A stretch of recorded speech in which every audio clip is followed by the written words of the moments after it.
साथियों, मध्य प्रदेश सरकार की विशेष पहल पर इस सांस्कृतिक कार्यक्रमों का यह विशेष आयोजन लोक रंग बाकी बातें और हो इससे पहले आप यह वाद्ययंत्रों का अद्भुत संगम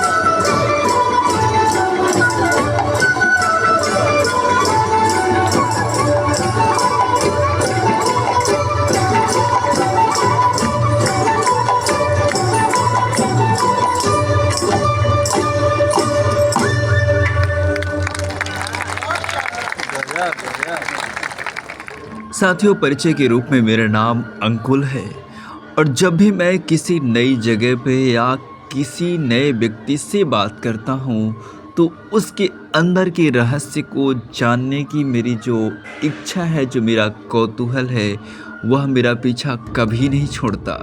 साथियों, वक्त था लोक रंग के कार्यक्रमों के जश्न में डूबने का, लेकिन जब यह प्रस्तुति मैंने देखी जिसमें 40 वाद्य यंत्रों का एक साथ बजना और उसकी जो ध्वनि थी, जब मेरे कर्ण को स्पर्श, मेरे कानों को स्पर्श कर रही थी, तो उसका जो अद्भुत तरंगे थी, जो उसकी मिठास थी, मेरे हृदय मंडल तक ऐसे अवतरित हो रही थी, ऐसे अवतरित हो रही थी मानो कान्हा ने फिर से एक बार वृंदावन से मुरली बजाई हो और मीरा ने मेवाड़ से बैठ कर के उसकी धुन सुन ली हो।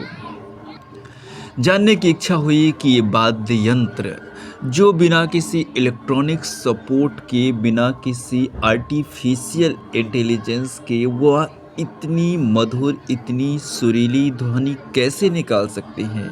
साथियों, मैं कोई नया नहीं हूँ, यह बरसों और हमारी पुरानी संस्कृति है, पुरानी परंपरा है, जहाँ पे हमारे स्थानीय लोगों ने, हमारे स्थानीय कलाकारों ने, वाद्य यंत्र निर्माताओं ने ऐसे ऐसे वाद्य यंत्र बनाए हैं जिनका प्रचलन आज भी है। बेशक डिजिटलाइजेशन के इस दुनिया पे, जहाँ पे इलेक्ट्रॉनिक उपकरण सिर्फ एक बटन क्लिक करने से कई ध्वनि निकाल करके हमें और आपको आनंदित कर दें, लेकिन मुझ जैसे जानने वाले, समझने वाले व्यक्ति को चैन कहाँ। इसीलिए मैं वहाँ से कुछ वक्त निकाल करके चला आया हूँ संग्रहालय।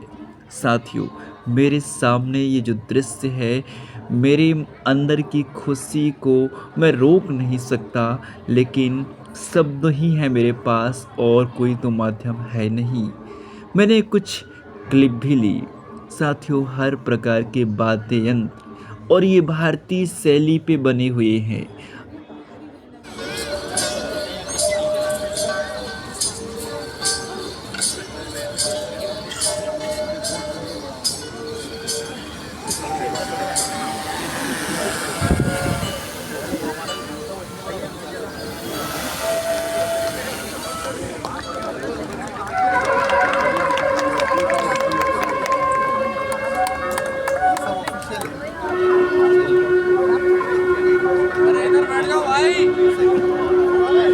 के तो नाम भी मुझे नहीं पता, लेकिन संस्कृति विभाग ने सबके नाम उनके सामने लिख के रखे हैं। नाद है इसमें, डमरू है इसमें, ये दुमक है इसमें, अद्भुत है। और ये हमें जानना चाहिए, हमें समझना चाहिए। ये हमारी अपनी वाद्य यंत्र हैं, हमें अपने बच्चों को दिखाना चाहिए ऐसे संग्रहालयों पे जाकर के। बेशक उन संग्रहालयों पे कुछ नाम मात्र की फीस भी रखी जाए, लेकिन आप प्लीज़ ज़रूर घूमें। और यहाँ पे तो मध्य प्रदेश को सरकार ने, संस्कृति विभाग ने निःशुल्क लोगों के लिए है प्रदर्शनी का आयोजन किया है। अद्भुत तबला है इसमें और न जाने कितने प्रकार की हैं, सुराही बजने वाली है, बांसुरी रखी हुई है, ये ढोलक है विशेष प्रकार का, और बहुत सारे वाद्य यंत्र हैं। मैंने तो जी भर के इनको देखा और मुझे भी लगा कि जैसे मेरे पास बुकों का कलेक्शन रहता है, यदि इन फ्यूचर ऐसा मौका मिलता है तो ज़रूर इन वाद्य यंत्रों का भी कलेक्शन हम प्रयास करेंगे। हालांकि काफ़ी कॉस्टली भी होते हैं।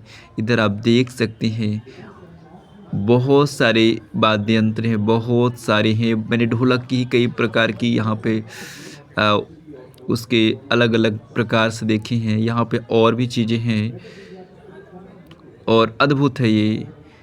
ये प्रदर्शनी विज़िट करने का मेरा मकसद यही था कि इन वाद्य यंत्रों को एक बार करीब से जाके देखा तो जाए कि ये बनते कैसे हैं और ये ध्वनि जब निकाल के कलाकार इनको बजाते हैं, इनसे ध्वनि निकालते हैं तो मानो शंकर भगवान के डम डम डमरू से जैसे तांडव शिव तांडव की ध्वनि निकली थी और उससे संगीत का जन्म हुआ।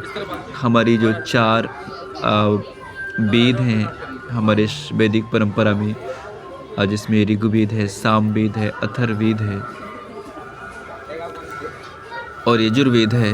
तो उसमें सामवेद जो कि हमारी संगीत पे ही आधारित है और कहते हैं ना कि संगीत के बिना मानव का जीवन पूर्ण नहीं माना जाता। बिना संगीत के हम इसकी कल्पना भी नहीं कर सकते और इन बिना वाद्य यंत्रों के भला संगीत कैसे पूर्ण हो सकता है। हारमोनियम मेरे सामने रखा है, माँ भगवती शारदे का वीणा उसके बगल पे रखा हुआ है और ये जो हारमोनियम है ये भी विशेष है क्योंकि इसकी डिजाइन बाकी हारमोनियम से मुझे अलग लग रही है। सितार है, बिस्मिल्लाह उस्ताद बिस्मिल्लाह खां जिन्होंने सितार के क्षेत्र में अपनी गायकी और वाद्यता के आधार पर भारत रत्न भी प्राप्त किया। इसके अलावा ये ड्रम है और ये जल तरंगे हैं जो पानी की बूंदों की आवाज़ होती है वो इससे निकालते हैं। और यहाँ पे एक और वाद्य यंत्र है, सरोद है और बहुत सारे वाद्य यंत्र हैं, बहुत सारे हैं। अद्भुत दृश्य है और जैसे मैं कहता हूँ कि मैं बहुत कम चीज़ों का ही उल्लेख करता हूँ, लेकिन ये जो चीज़ें हैं, गिटार है और एक प्रकार का नहीं, आप यकीन नहीं करेंगे कई अलग अलग गिटार मैंने देखे। तो मेरे मन में कौतूहल हो रहा था कि बड़े कलाकारों का होगा अलग, छोटे कलाकारों का, बच्चों के लिए अलग होगा, लेकिन ऐसा नहीं है बिल्कुल भी।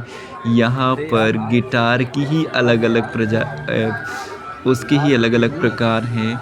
तो साथियों ये था मेरा संस्कृति विभाग के इस कार्यक्रम में जो प्रदर्शनी आयोजित है, खास करके भारतीय वाद्य यंत्रों का जो संग्रहालय है, वाकई में अद्भुत है, अविस्मरणीय है और इसकी जितनी प्रशंसा की जाए। गवर्नमेंट को भी मैं बहुत बहुत थैंक यू बोलना चाहूँगा क्योंकि आपने लोगों के जहन में कम से कम इतनी बात तो डाली है कि हमारी कला अभी ज़िंदा है, हमारी संस्कृति अभी ज़िंदा है। शंख रखा हुआ है, ये कोई और विशेष उपकरण है। तो बहुत सारी चीज़ें हैं इस संग्रहालय में जो हमें देखनी चाहिए। साथियों इस अंक में मैं था अंकुल पटेल, आपकी सुझावों का मुझे इंतज़ार रहेगा।